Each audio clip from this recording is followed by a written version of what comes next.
Bonjour et bienvenue dans La Traversée, le podcast pour prendre des décisions saines et justes, réservé aux entrepreneurs et aux dirigeants qui sont prêts à se mouiller.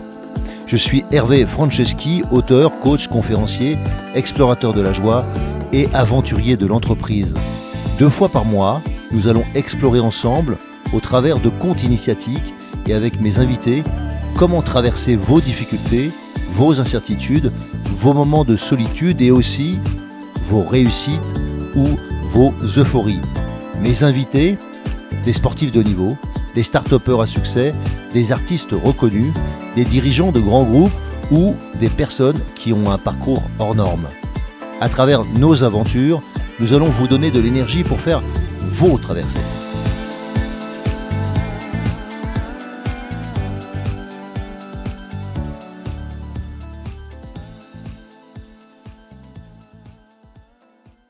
Bonjour, on se retrouve dans La Traversée et aujourd'hui, super, on a avec nous Laurent Godès. Est-ce que tu peux te présenter, Laurent?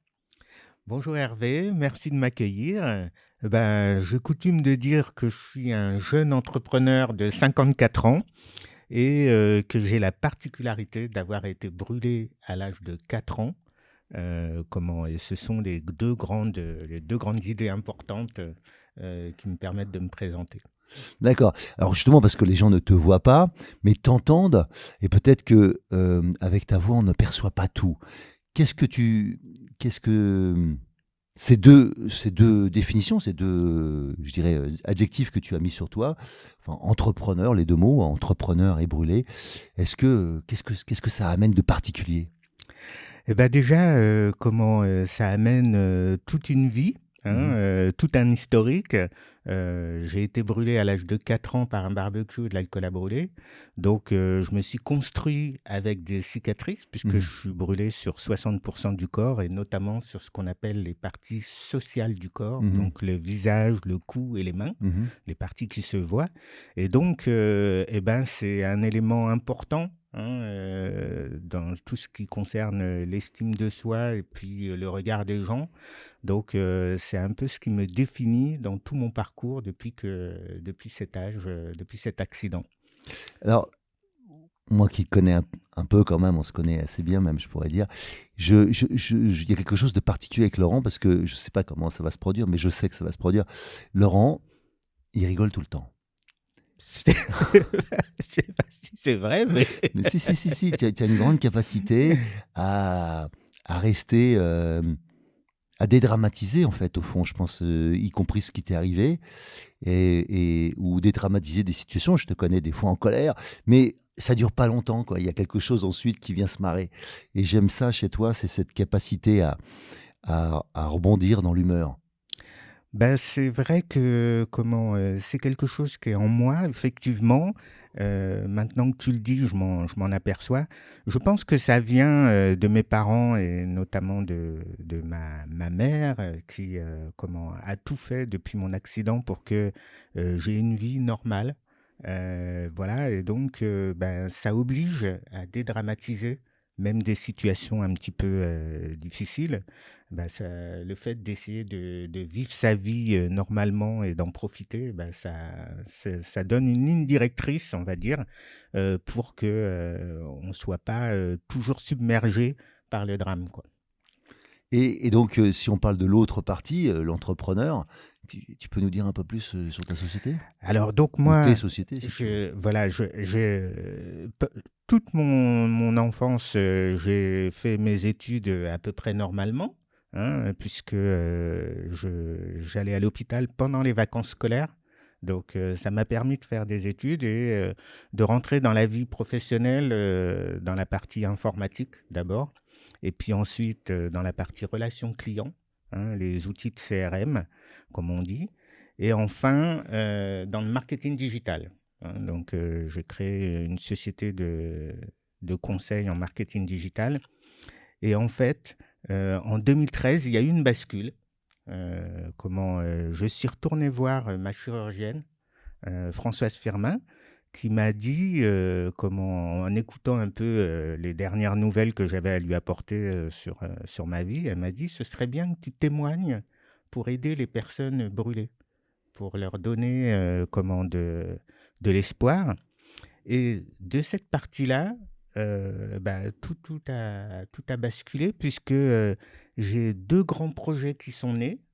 D'abord, le fait de créer une association. Hein, j'avais jamais fait de social en fait. Hein. J'avais jamais donné du temps pour les autres. J'avais toujours consacré du temps pour moi, voilà, avec des objectifs bien précis dans ma vie professionnelle. Et donc là, j'ai créé l'association Burns and Smiles, qui est une association qui vient en aide aux personnes brûlées. Et de cette réflexion sur les brûlés est né un projet professionnel, quasiment dans la foulée, qui a été de créer un institut de bien-être et de beauté inclusif. Pourquoi inclusif? C'est-à-dire qu'on est capable d'accueillir des personnes qui ont des particularités physiques.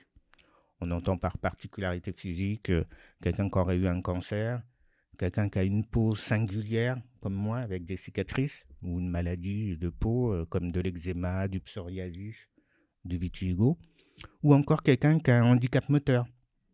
Toutes ces personnes ont du mal à aller vers des lieux de bien-être. Déjà parce qu'ils se freinent eux-mêmes, parce qu'ils savent qu'ils ne vont pas être accueillis comme il se faut, et aussi parce qu'ils sont confrontés au manque de formation des professionnels. Et donc est née cette start-up un peu de bien-être qui m'occupe depuis 6 ans maintenant. Voilà. Et tu fais ça avec ton épouse, si je me rappelle bien. Et j'ai co-créé cette activité avec ce concept d'institut avec Sophie, qui est ma femme. On s'est jeté en fait dans l'aventure là en 2017. J'ai gagné le challenge de la Fabrique Aviva à l'époque. C'était un challenge où il fallait pitcher ses projets. Et on est arrivé premier dans la catégorie lien social inclusion. On a gagné 50 000 €. Et tout de suite après, on s'est regardé avec Sophie, on s'est dit, maintenant qu'on a gagné, va peut-être falloir y aller. Et donc, elle, ça faisait 20 ans qu'elle était professeure des écoles. Moi, je venais de lancer une nouvelle société. Et en fait, on a tout mis en pause.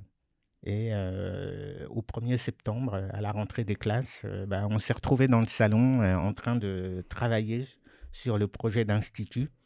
Qui a vu le jour quasiment 1 an après, jour pour jour, puisqu'on a ouvert commercialement en juillet 2018. Donc ça faisait pile 1 an qu'on avait gagné la Fabrique Aviva. Et comment on passe du conseil donc à peut-être quelque chose de plus cérébral, à quelque chose où l'action doit presque dominer, qui est celui du commerce, celui d'accueillir des gens tous les jours, d'accord ? En fait, ça, c'est quelque chose que je fais régulièrement et que je conseillerais à n'importe qui. C'est que nous, on n'était pas des professionnels du monde du bien-être et de la beauté. Donc voilà, donc c'est la première chose à faire, c'est de s'entourer. Et donc, en fait, on a utilisé les fameux 50 000 € qu'on avait gagnés pour s'entourer d'experts. Donc, on a fait venir un coach qui aide les gérants d'instituts de beauté. On a fait venir une agence de design, d'architecture. On a fait venir une socio-esthéticienne expérimentée.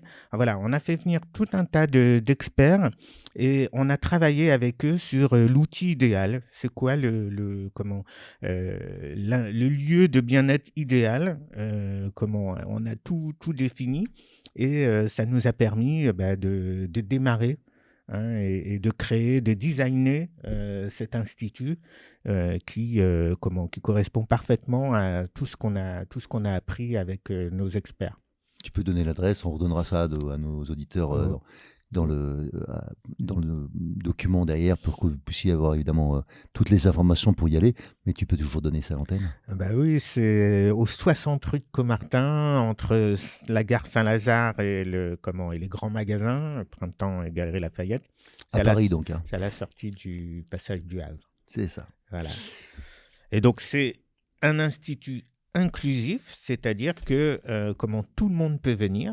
On a 70% de nos clients qui sont des clients classiques, hein, qui vont dans les spas, les instituts de beauté, et 30% de personnes qui ont des particularités. Et donc, ça permet à des gens qui voudraient venir accompagner et profiter d'une pause bien-être ensemble, comme moi j'aime bien le faire avec Sophie, avec ma Mmh. femme, ben, ça permet à tout le monde de pouvoir venir et de partager. C'est pas un lieu dédié à une particularité. Ouais, une catégorie. Voilà. Moi, en tant que grand brûlé, j'avais pas envie de rentrer dans un endroit où c'était marqué ici on accueille les brûlés Et et que seulement les les brûlés, c'est brûlés. ça. Tout ça. Voilà. Donc, je souhaitais que ce soit un lieu qui puisse m'accueillir Mmh. avec ma femme, qui puisse avoir un bon cadeau, une carte de fidélité, comme si j'étais un client normal. Et qu'est-ce qui est particulier justement dans ce monde-là? Tu disais, une des difficultés, c'est que, bah, toute cette population n'y a pas accès, ou quand il y a accès, c'est pas toujours simple parce qu'il y a le regard des autres, il y a, la capacité à ces autres de s'occuper proprement d'eux. Mais tu parlais aussi d'estime de soi, et je pense que cette population est pas bien connue, les grands brûlés, enfin moi, il a fallu que je te rencontre, que je comprenne la difficulté qu'il y avait, de savoir que c'était cette population qui était numéro un en termes presque de suicide, d'incapacité, de difficulté sociale, on va dire, puisque le regard sur soi, avant du regard des autres, était déjà énormément. Oui, ça c'est vraiment ce que j'ai découvert. Bah, déjà, j'ai découvert que moi j'avais un ego bien dimensionné, pour pas dire surdimensionné, et qui me permettait d'avancer. Mais j'ai découvert en échangeant avec beaucoup de personnes brûlées que l'estime de soi est le premier obstacle en Mhm. fait. Si on se regarde dans un miroir et puis qu'on se voit comme un monstre, c'est très dur ensuite de sortir et de faire sa vie. Et donc, c'est pas quelque chose que j'avais à l'esprit parce que chez moi, c'était pas naturel. J'ai pas été éduqué comme ça. Donc, du coup, ça m'a un petit peu interpellé, perturbé. Au début, je me suis dit, mince, c'est pas du tout la façon dont j'imaginais avoir à gérer cette Interagir. Mhm. problématique, en fait.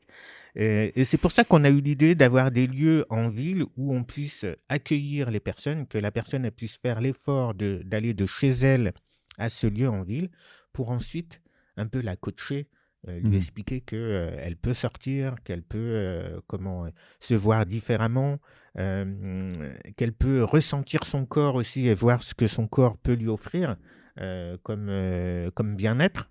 Voilà, c'est pas voir toutes ces cicatrices comme quelque chose de seulement négatif, Mhm. mais d'essayer d'y trouver quand même du positif. Donc l'estime de soi d'abord par le corps. Voilà, l'estime de soi, comment s'habiller, se maquiller, comment faire du bien avec un massage.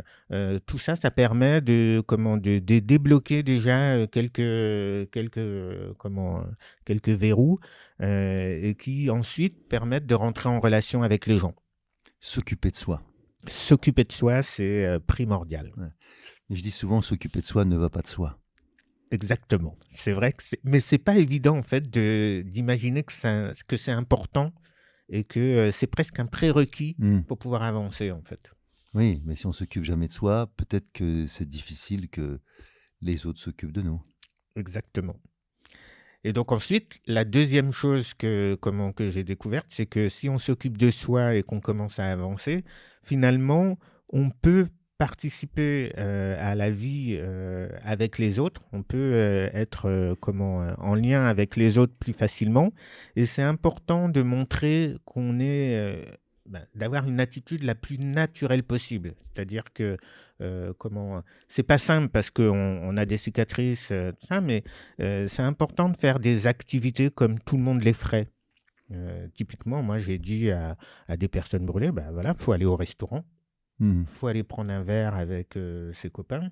Voilà, ce sont des choses qui permettent déjà de montrer aux autres que, voilà, c'est vrai qu'il y a quelque chose qui est compliqué, mais qu'on peut vivre avec nous. Mhm. Hein. Et puis, ça permet aussi ce qui est hyper important et que j'ai découvert après, parce que pour moi, c'était évident, c'était naturel, c'est que si on veut avoir une vie de famille une vie sentimentale, et ben, c'est important de faire des choses.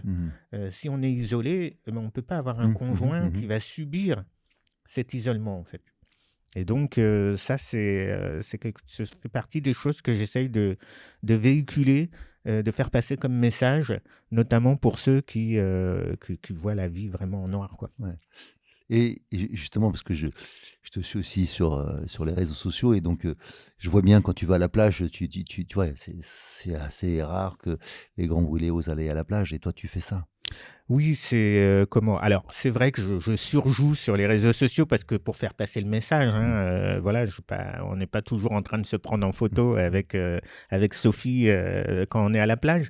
Mais c'est vrai que c'est important parce qu'on a remarqué que effectivement, il y a des regards, mais plus on est naturel, plus on va dans l'eau, on remonte, on met sa serviette, on s'allonge, on se met de la crème, voilà, de la crème solaire, tout ça.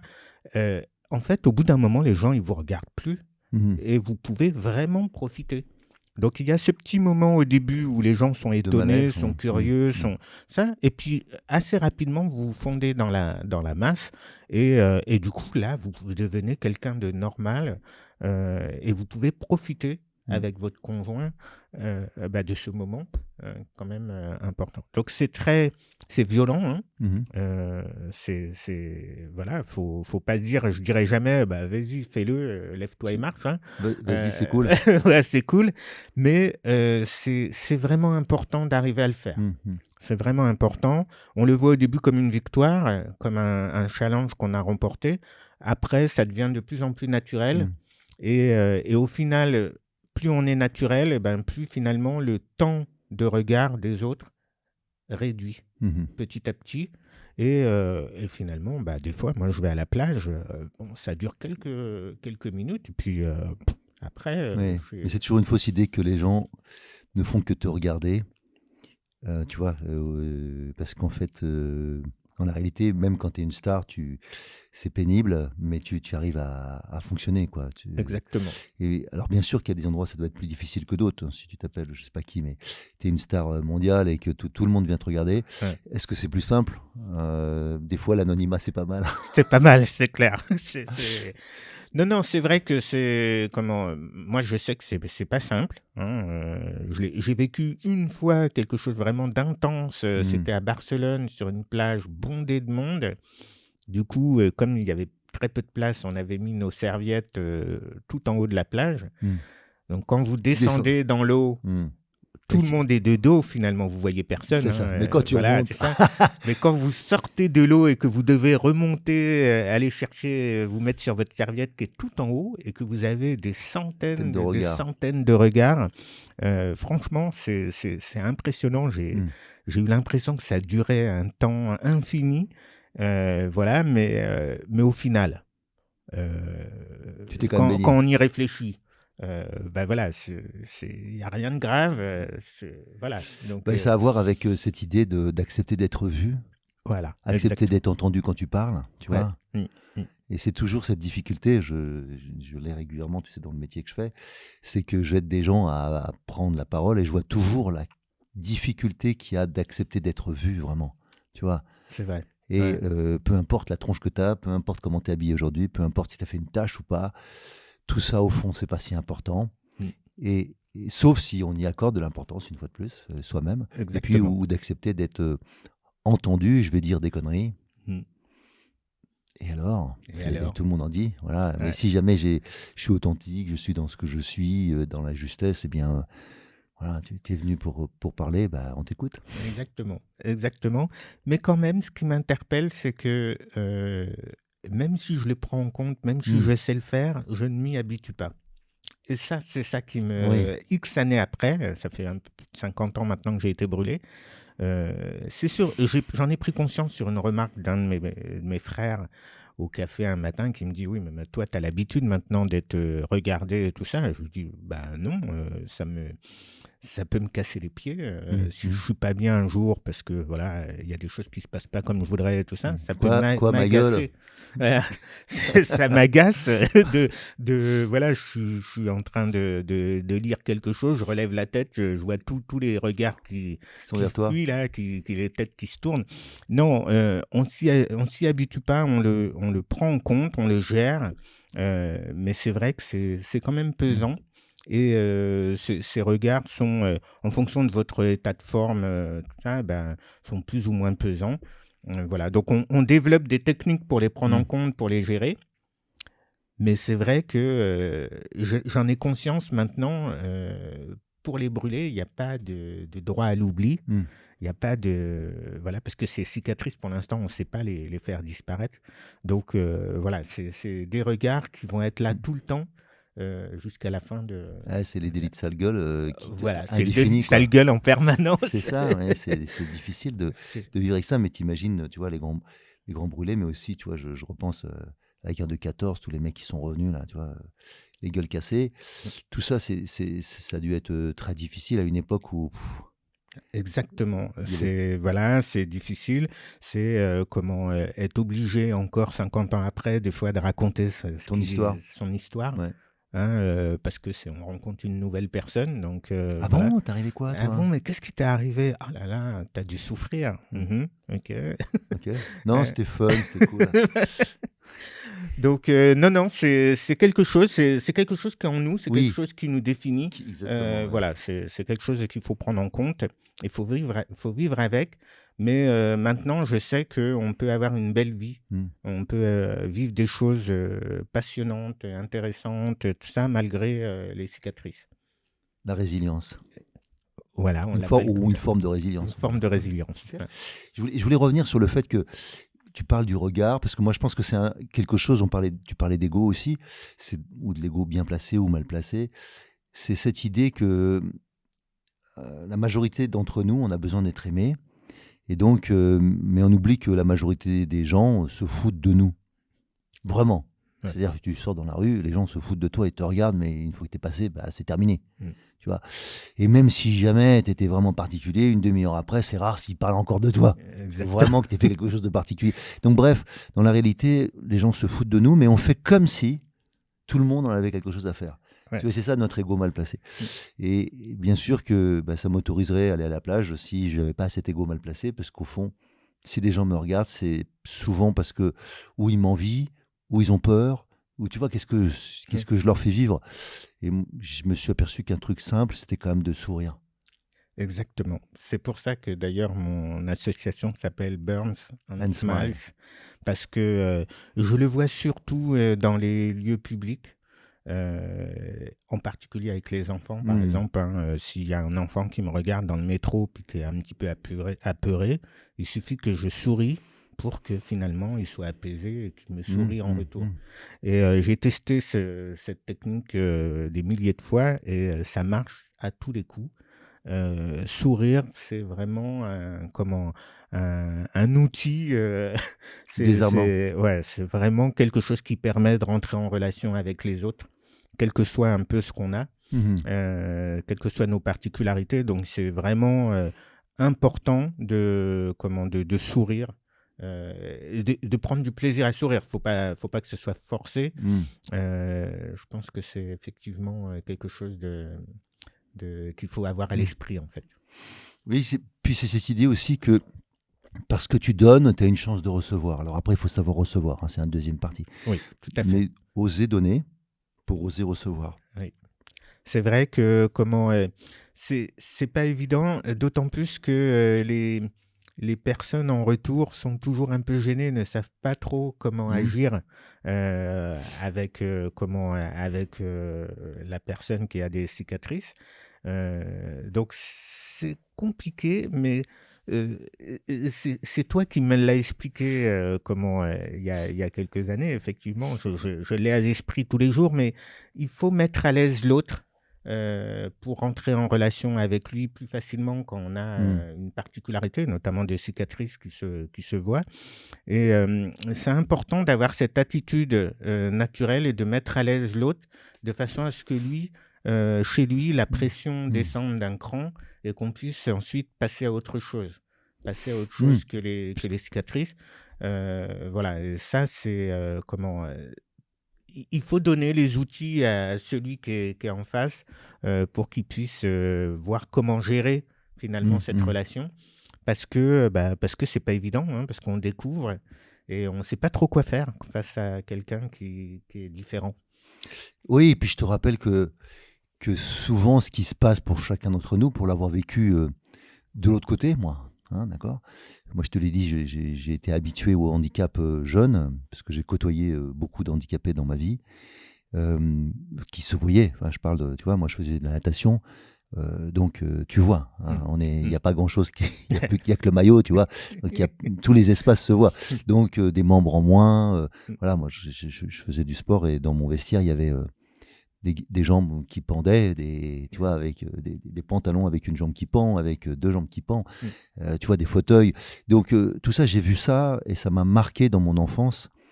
Et, et au début, c'est vrai que quand on regarde, comme tu dis, les regards sont fuyants parce qu'on n'assume pas. On n'assume pas la peur qu'on a de vivre ce que tu pourrais vivre. Exactement. Voilà. Ça, il y en a qui l'ont verbalisé, comme on dit, hein. Il y en Mm. a qui m'ont dit, effectivement, si j'étais à ta place, je sais pas comment j'aurais fait, tout ça. Il y en a qui l'ont dit aussi à mes parents, Mm. hein, avec des mots durs, comme du style, oh là là, si j'avais un enfant comme Laurent, je le sortirais pas. Mm. Voilà, Ouais, la donc honte. les gens sont Mm. perturbés Mm. parce Mm. qu'ils savent pas finalement ce qu'ils pourraient faire dans cette situation. Et c'est vrai que du coup, ça crée un peu cette angoisse. Et il faut arriver à les mettre à l'aise pour que on puisse avancer, quoi. Oui, je pense que ton exemple pour moi, il est au-delà de. Enfin, la première partie pour moi, c'est oser encore avoir un sourire dans la vie, tu vois. Ça, Mm. c'est ce que je vois avec toi. Et la deuxième chose aussi, c'est oser entreprendre, oser avancer, oser. Tu vois, c'est-à-dire qu'à un moment donné, tu as envie d'avoir ta vie, une vie pleine et entière, et pas une sorte de truc qu'on te laisse comme ça, et puis tu peux un peu te débrouiller dans un coin. Non, non. Ouais, ouais, c'est quelque chose qui est venu assez vite finalement, hein, puisque ma mère disait toujours qu'il fallait que j'ai une vie normale. Elle l'a dit aux médecins qui m'ont sauvé la vie. Et moi, finalement, c'était assez naturel. Chaque étape de ma vie, notamment au niveau de la scolarité, ensuite trouver un travail, devenir entrepreneur et tout ça, c'était des challenges, des combats. Et c'était important pour moi de me démontrer déjà à moi-même que je pouvais tout faire Mhm. finalement. Donc j'ai fait des études déjà, j'ai passé le bac, je suis allé à la fac, tout ça, c'est pas hyper grandes études, mais c'était efficace. Euh, j'ai été salarié d'un grand groupe, j'ai été consultant, ce qui n'était pas évident avec mes cicatrices, parce que quand vous êtes consultant, bah, vous vous vendez vous-même, hein, donc Mhm. voilà, c'était pas évident. Dans la salle d'attente, c'est ça, c'est pas toujours simple quand on vient te chercher. Voilà, c'est ça.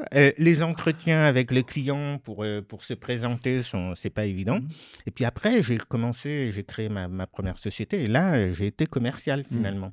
Et c'est vrai que moi, c'est l'anecdote qui me marque le plus, c'est vous êtes dans une grande tour à la Défense. Et il y a plein de gens dans la salle d'attente qui attendent que leur rendez-vous arrive pour monter dans les étages.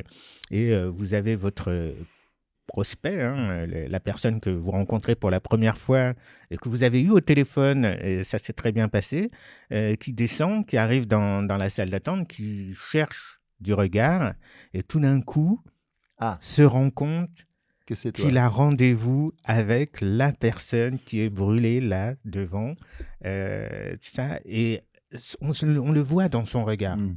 C'est impressionnant de voir la personne, comment elle est gênée, Mhm. et ça se joue en une fraction de seconde, mais c'est là où il faut se lever, grand sourire, serrer la main, dire, se présenter et vite aller sur le sujet Sujet, pour lequel c'est on ça. est censé se... Passer de Voilà. suspect à. Ah, voilà, exactement. Mais c'est vraiment quelque chose. Alors, c'était pas facile au début, hein, Mhm. parce que la particularité des gens qui ont des particularités, c'est qu'ils se freinent eux-mêmes. Mhm, bien sûr. Hein, ils se disent oh là là, si j'étais à sa place, ou Mhm. voilà.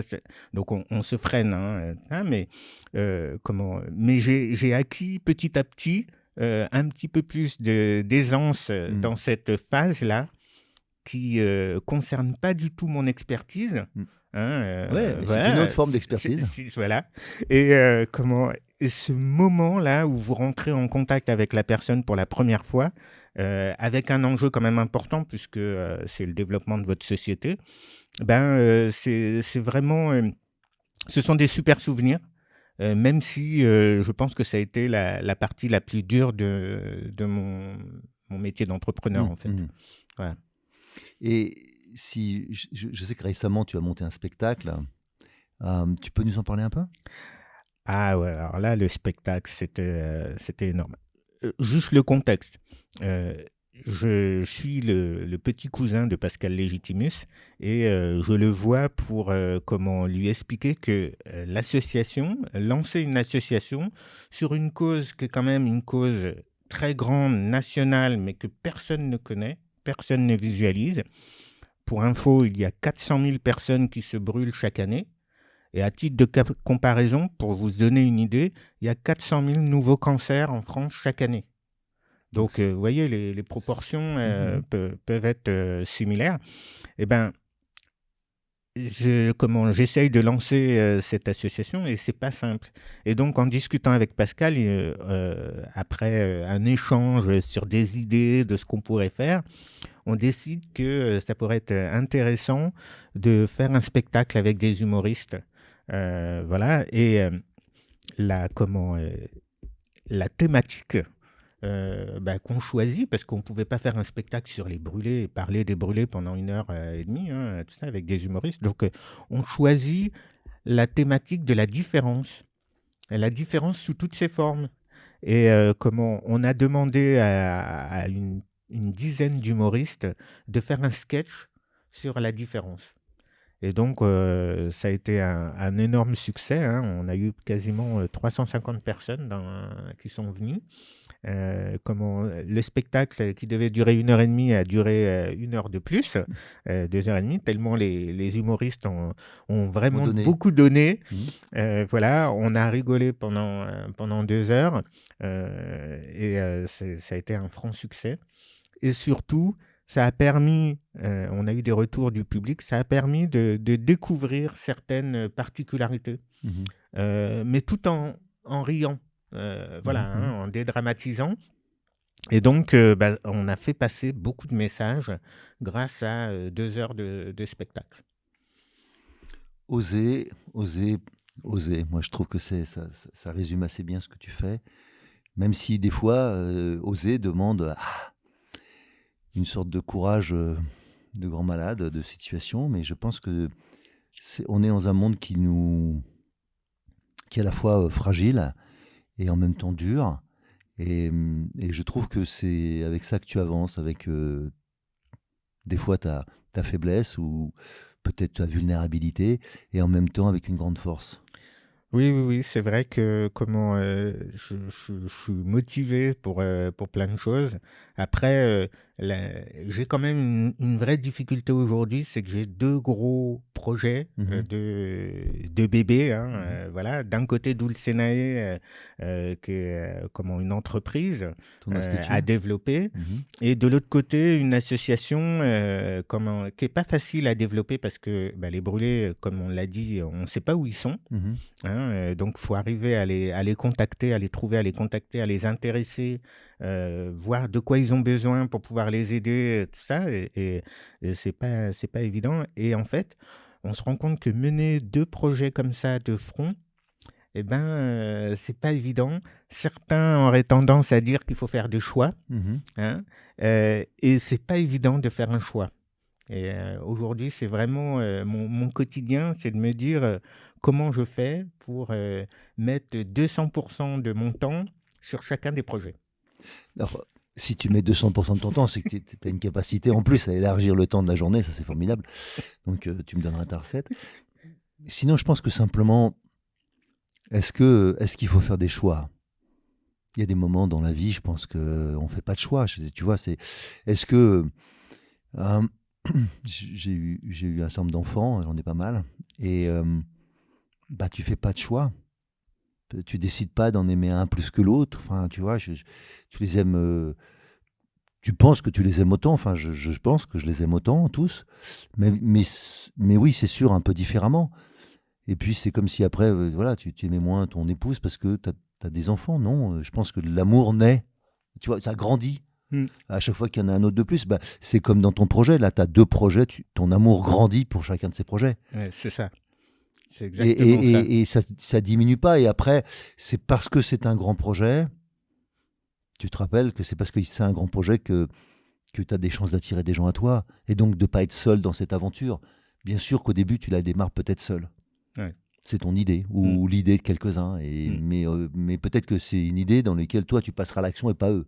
Oui, tout à fait. Tout à fait. Ben, c'est exactement ce que je cherche à faire là, comment à faire venir, à faire grandir l'équipe, que ce soit sur Dulcinea ou sur Burns and Smash.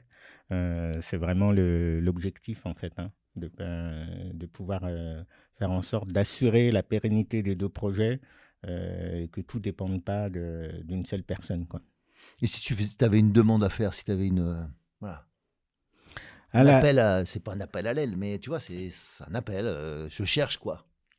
Oui, ben, Ou je cherche qui. l'appel principal, c'est vraiment sur la partie marketing. Euh, des gens que ce soit côté de Dulcenae pour l'Institut, que ce soit pour Burn and Smiles, la difficulté est à peu près la même. Elle se concerne le marketing et la com, qui sont en fait les parties que je n'ai pas honte de le dire, hein, c'est vraiment les parties dont je connais les bases, mais c'est pas mon expertise première. Et donc, j'ai constaté hein, ces derniers temps qu'en fait, on avait à peu près les mêmes besoins sur les 2 projets, qui sont les parties que Sophie et moi, on ne maîtrise pas. On moins bien en tout cas. Donc, Ben, ça voilà. tombe bien, on en reparlera bientôt là. Ouais. Et j'avais envie de poursuivre aussi sur ton temps, en fait, parce que moi je t'ai connu aussi dans une autre association où on s'est connu, où on aidait des entrepreneurs, où toi tu étais mentor dans l'organisation dans laquelle j'ai vraiment œuvré longtemps. Et qu'est-ce que ça t'a apporté ou qu'est-ce que tu penses que tu as pu apporter?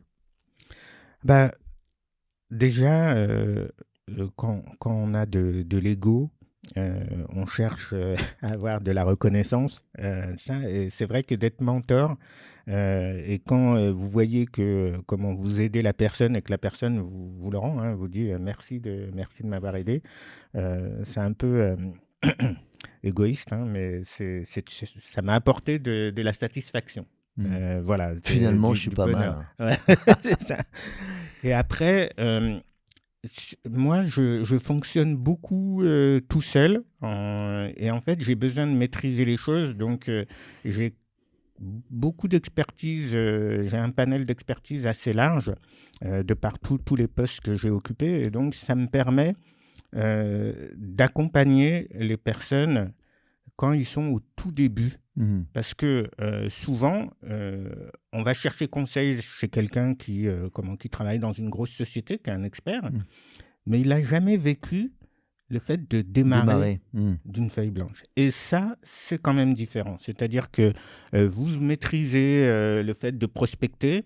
Eh ben, oui, mais prospecter lorsque vous êtes inconnu, que vous n'avez aucune référence client et tout ça, eh ben ça, moi, je l'ai vécu. Et ce n'est pas forcément le cas d'un commercial expert d'un grand groupe. Bien sûr. Voilà. Et donc, c'est une problématique différente et il faut être astucieux.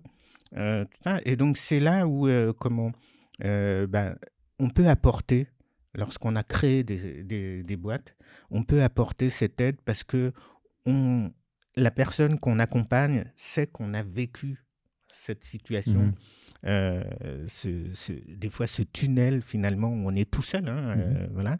Et donc ça c'est quelque chose que je peux apporter et c'est vrai que dans ce programme où j'ai été mentor, j'ai pu diffuser les messages qui correspondaient pile poil aux situations qui étaient rencontrées par les entrepreneurs qui débutaient. Donc ce programme, ça s'appelle le Startup Leadership Programme, le SLP, dans lequel vous pouvez d'ailleurs aujourd'hui participer régulièrement. Donc, je vous incite à aller voir sur le site www.slp.com ou slp.fr. Voilà, c'est un programme qui existe je pense, toujours une quinzaine de pays. Alors, qu'est-ce que tu disais, ce que ça t'avait apporté? Ça t'avait apporté aussi de la reconnaissance, mais à mon avis, ça t'a apporté autre chose aussi. Pour beaucoup d'entrepreneurs, moi, je m'aperçois que ces lieux dans lesquels on donne, en fait, sont aussi des lieux dans lesquels on échange, on apprend. Voilà, il y a aussi, tu rencontres d'autres experts, quoi. Oui, on rencontre des experts. On a aussi une diversité des problématiques qui sont traitées, donc c'est aussi une source d'idées. À travers les pitchs des entrepreneurs qui étaient là, moi, ça m'a interpellé sur des problématiques personnelles que j'avais à traiter. Tout ça. Donc, c'est très riche, en fait, comme échange. On rencontre aussi les autres experts, les autres mentors. Donc, ça permet de networker, comme on dit. Ça. Donc, voilà, c'est vraiment quelque chose, on donne, mais on reçoit beaucoup. Dans ces échanges et c'est vrai que moi ça m'a permis de rencontrer plein de gens avec qui je suis fréquemment en contact aujourd'hui et qui m'aident sur mes activités.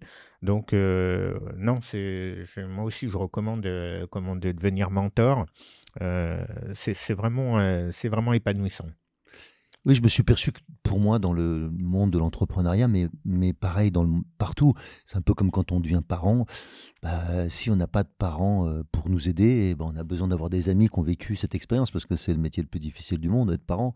Et donc, mais que ce soit celui-là ou que ce soit celui d'être entrepreneur, si autour de toi tu n'as que des salariés qui ne comprennent pas vraiment tes difficultés, qui ne vivent pas aux difficultés, ce que c'est que juste de la trésorerie, même s'ils parlent de leur propre trésorerie, mais là, si en plus il y a des salariés, de ne pas payer tes salariés, c'est pas du tout la même chose que pas de se payer, tu sais bien comme moi, et ainsi de suite. Donc plein de situations dans lesquelles quand on est seul, c'est rude. Ouais, c'est rude. C'est vraiment la solitude de l'entrepreneur qui démarre. On a plein de choses à faire, alors que quand on est salarié, souvent on a une mission, on a un poste. Là, on est couteau suisse. Même quand moi j'ai coutume de dire, même quand il n'y a plus de papier dans les toilettes, Bien sûr. c'est à moi d'aller acheter. Quand on est entrepreneur, qu'on a très peu de salariés, tout ça, donc on doit faire plein de choses par soi-même. C'est très formateur. Mais il faut être accompagné. Il faut être accompagné. C'est un des premiers conseils que je donne aux gens qui viennent me voir et qui me disent je me lance. Faut pas hésiter à demander de l'aide. Là, pour le coup, faut pas avoir un ego mal placé de se dire bon, je vais y arriver par moi-même. Ça, je le déconseille vraiment parce que je pense que c'est efficace et ça sécurise le développement des projets de se faire aider. Je pense vraiment que avec le temps, c'est la plus grande qualité, c'est de savoir s'entourer. Ah oui, moi, c'est vraiment, je passe mon temps, et ceux qui me connaissent bien le savent, je passe mon temps à poser des questions, aller chercher les experts. C'est-à-dire que quand j'ai quelque chose à résoudre, une problématique à résoudre, je cherche les experts qui ont déjà un temps d'avance sur la réflexion sur cette problématique. Comme ça, je gagne du temps. Je ne me prends pas toutes les portes qu'eux se sont prises lorsqu'ils ont débuté. Et du coup, ça me permet de gagner du temps et de sécuriser finalement le sujet. Donc, c'est vraiment quelque chose qui est très important de s'entourer et de bien s'entourer. Par contre, il faut faire le tri. Tout le monde vous dira qu'il est expert dans quelque chose. Il faut arriver à détecter si la personne est réellement experte du sujet.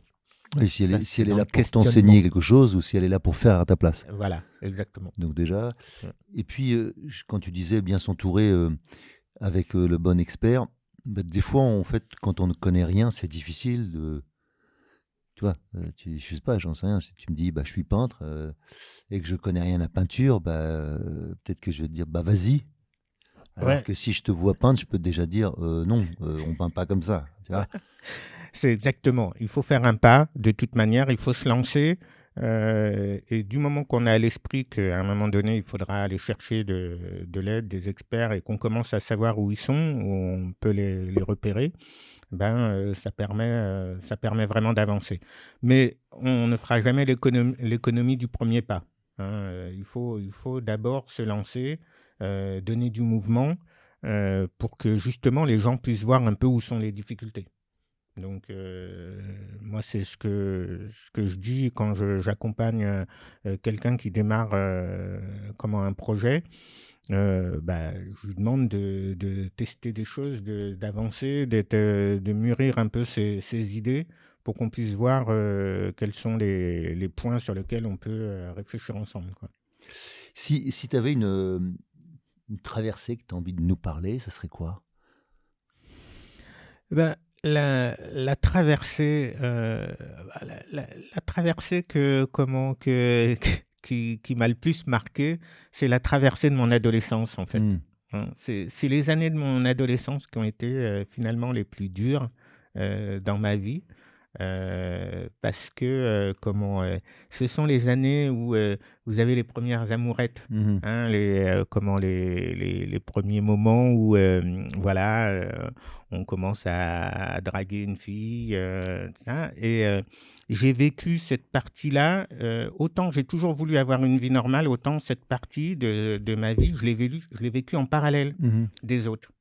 Heu tout ça avec un épisode, qui m'a marqué, qui me marquera jusqu'à la fin de mes jours. C'est, hem, j'étais en contact et j'étais ami avec une des plus belles filles du collège, Mmh. hein, ça c'est voilà. C'était une belle réussite déjà C'est que ça, c'est d'être, ça. d'être ami avec, l'une des plus belles filles du collège.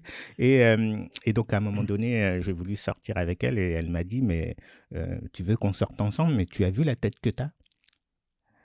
Et là, avec le recul, je me dis, c'est ce qui se passe dans la tête de beaucoup de gens qui ont des particularités, qui ont un handicap Mmh. et tout ça, c'est que je l'ai un peu dédouané. Je me suis dit, c'est normal qu'elle me dise ça, en fait, hein. Mmh. Je serais à sa place, je ferais peut-être pareil, finalement. Et donc, je l'ai excusé. Mmh. Voilà. Et du coup, pendant les années qui ont suivi, et ben, finalement, j'étais en retrait sur cette partie-là parce que je me disais: «Bah, oui, parce que moi, j'ai pas droit à l'amour, Mmh. d'une femme, d'une fille, Avec la gueule tout que j'ai. ça». Voilà. Et j'ai mis du temps, en fait, avant de reprendre le le bon chemin. Le bon chemin, ouais. Voilà. Et donc ça voilà, pour moi, ça, c'est une traversée, plus, type, traversée du désert, Mmh. en Mmh. fait, hein. Ouais, une traversée de la Voilà. solitude, quoi. Voilà, où je regardais, en fait, j'avais l'impression qu'il y avait une vitre et je regardais la vie des autres, sur ce sujet, Mmh hein, mh. en particulier. Donc vous avez toujours dans votre classe, le gars qui est plutôt beau, qui est, Ça marche bien, qui lui. parle bien, C'est ça. qui a de la répartie, tout ça, et puis qui drague Putain, les filles et putain, tout. il Et dé puis je les regardais, en fait, comme un film. ouais.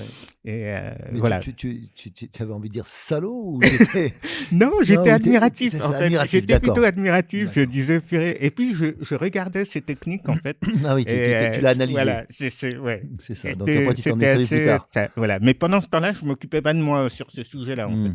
Mmh mh. Et voilà. Et jusqu'à 19 ans que je sorte avec, notamment, Sophie qui est Mmh. devenue ma femme après. C'est vrai que voilà, c'était un peu un sujet qui était, Difficile. voilà. La peur du rejet, la peur de se prendre un râteau, Mmh. comme on dit, Mmh. Mmh mh. hein, ça, c'était vraiment quelque chose que je maîtrisais pas et sur lequel j'avais pas Mmh. envie de D'en prendre d'autres. d'en prendre. Ouais, je comprends. Et si tu parlais d'une traversée, plus,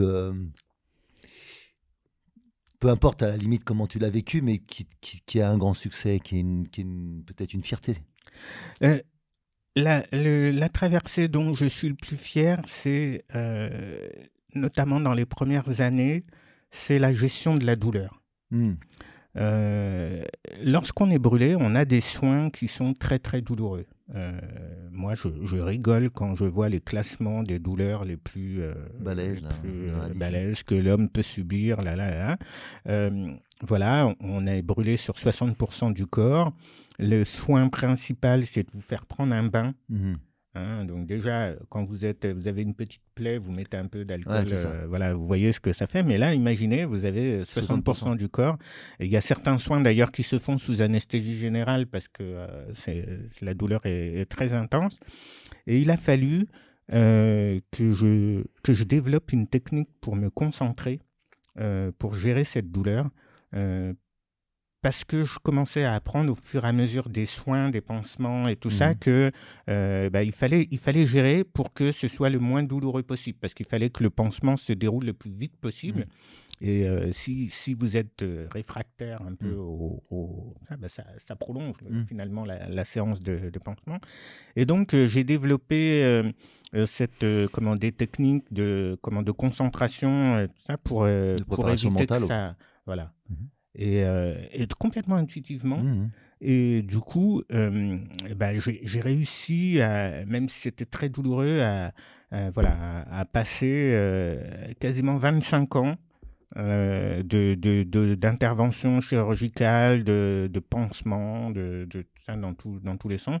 J'ai eu 150 anesthésies générales, 80 interventions chirurgicales sur tout le corps. Et voilà, il y a juste un truc, une douleur que j'ai vraiment du mal et que j'arrive pas à gérer. C'est, paradoxalement, ça n'a rien à voir avec mes brûlures, c'est le dentiste. C'est les dents, voilà. Mais sinon, le reste, j'arrive à me concentrer pour... Pour les dentistes, tu mords, c'est ça? Non, je ne mords pas, mais en tout cas, j'en bave vraiment. Ok. Bon, je voudrais qu'on finisse sur une note... c'est toi qui la propose. Hein, par quoi tu as envie de finir? Qu'est-ce que tu as envie que les gens retiennent de toi ou des messages que tu veux faire passer? Ça serait quoi? Le message que je voudrais faire passer, c'est et m'adresser à ceux qui... Parce que je les vois sur les réseaux sociaux quand même. Hein, si vous suivez les gens, les thématiques body positive, tout ce qui concerne l'image, le corps et tout ça, ce que je voudrais dire aux gens, c'est que on a tous droit à une belle vie. On a tous droit à une belle vie. Voilà, quelles que soient les particularités qu'on a, tout le monde peut réussir à vivre quelque chose de très positif, de très épanouissant, même si on part de loin. Ça ne sera pas facile.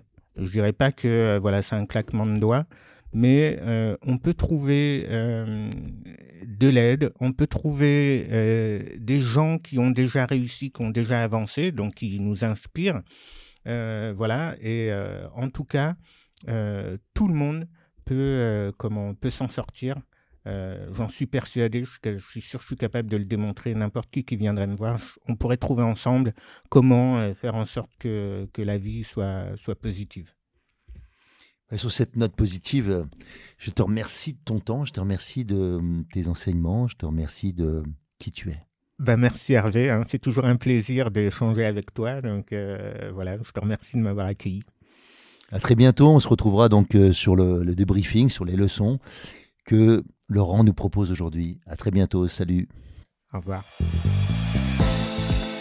Si vous aussi vous vivez une traversée et souhaitez être soutenu pour arriver à bon port, alors embarquons ensemble.